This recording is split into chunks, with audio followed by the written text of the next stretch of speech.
There's no gray in a Disney film.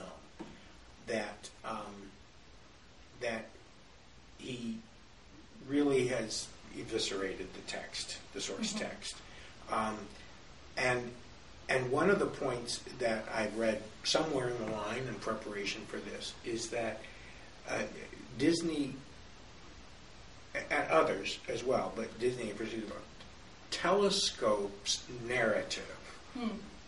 And shortens the impact of narrative for cinematic effect. Okay. So can you talk a little bit more about that concept? Well, the simplification of the plot. Okay. Extreme simplification of the plot and removal perhaps of dialogue and other things, but instead focusing on highlights of reflected light on the animated characters. Okay. Or grain in the wood of the shavings as they're falling, as Pinocchio is being carved. Cinematic effect, but doesn't really advance the narrative in any way, doesn't advance the story in any way. Its impact. I could talk more about some other things about Disney and his the Disney reach into ABC and other areas of pop culture, but I'm getting a little off topic. I think the important thing to say is that within Disney, the overarching moral didactic tone. Moral didactic tone and major influence on children's film as we know it. Would you say? Until recently. Okay. I think that the Disney stranglehold on children's film in the last decade has definitely been let go, and part of that is the work of Pixar, which I believe is owned by Disney. Yeah, now, Disney is Pixar, and vice versa. But it wasn't. But they it was Steve Jobs. They didn't own Pixar when Pixar started. Yeah, that's right. And Pixar is a different animal. That is true. It is a different animal, and we recently have seen a tremendous change in children's film. It's going more back closer to the concept of a film that an adult could enjoy and children could enjoy. And I think one of the big game changers for that was Shrek. I think Shrek. That's my interpretation. I think I would add Harry Potter to that. Absolutely, I really would. I think that was definitely a turning point in terms of children's literature adaptation film into a blockbuster for everybody to enjoy that could be enjoyed on multiple levels. Yes. Yeah. But I do think it would be nice if somebody in the class would do Shrek. Yeah. Because the original picture book, and we've been talking about narrative books, not picture books. And there's a number of picture books that have been adapted as well. Shrek is a really good example of a picture book that's been adapted that way. I think there are two others that come to mind, and one is, and you know it better than I do, is Jumanji, which never appealed to me either as a book or a film, but it's a really extremely short picture. Yeah, it's Chris Van Arsdale. I think I'm saying his name wrong, but very, very famous author of The Polar Express, Jumanji. Very short text, very, very limited text, built into a 90-minute film starring Robin Williams. With a very convoluted storyline. Very convoluted storyline. So that's a difference. Another example that comes to mind is Cloudy with a Chance of Meatballs, which is a charming animated film, funny animated film, nothing at all like the book.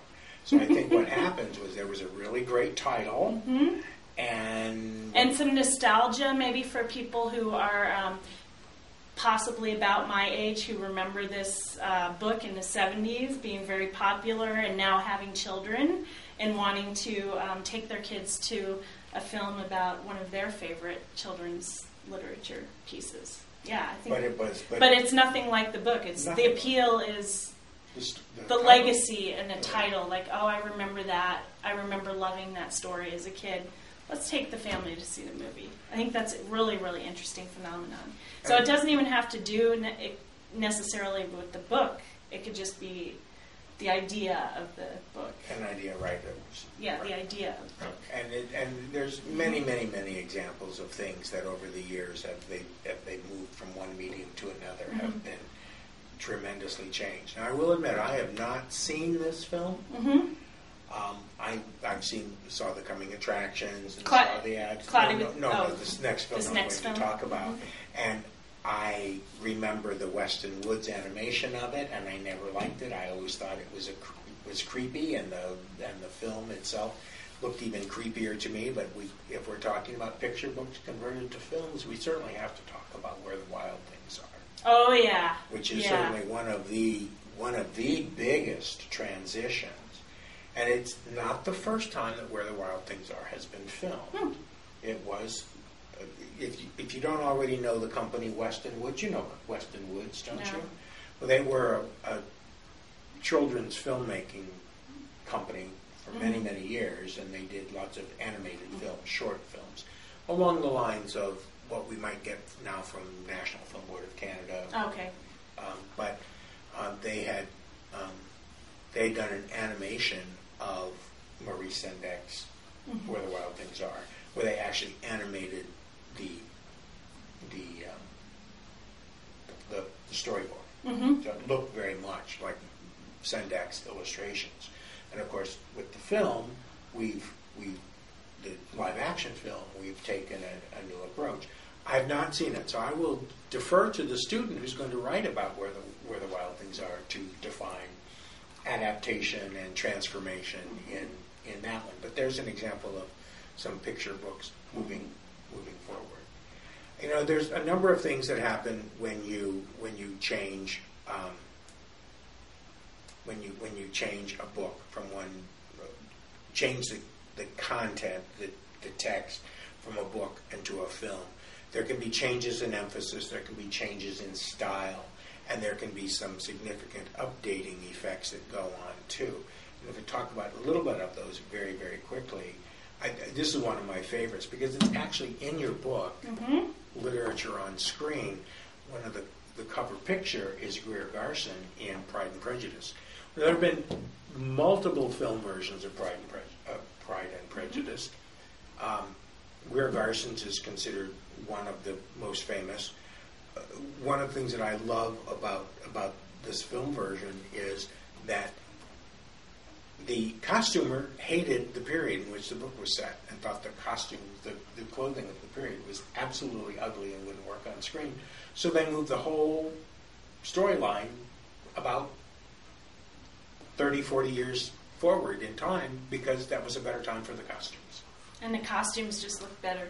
And they look supposedly better. And they do look glorious on Greer Garson and Laurence Olivier, but it didn't add anything to the book. I think actually it worked better. I know that some people don't care for Jane Austen, but she certainly has been adapted and adapted and adapted in lots of ways. In lots of ways, both in faithful. Quote, whatever we mean by faithful. Yeah, fidelity, I think is the actual term. Adaptations, and then spin-offs into reinterpretations, such as Clueless is probably the best example of. And that is an adaptation of which Jane Austen, Emma. Yeah. And then one of the things that I think is interesting is that often these films that are made, children's books for youths that have been turned into films are remade because the film is too dated now, and there's two really good examples. One being Disney, and that is Parent Trap. The Parent Trap, which in the 50s was made with Disney's child star Hayley Mills. Let's get together, yeah. We can have a real good time.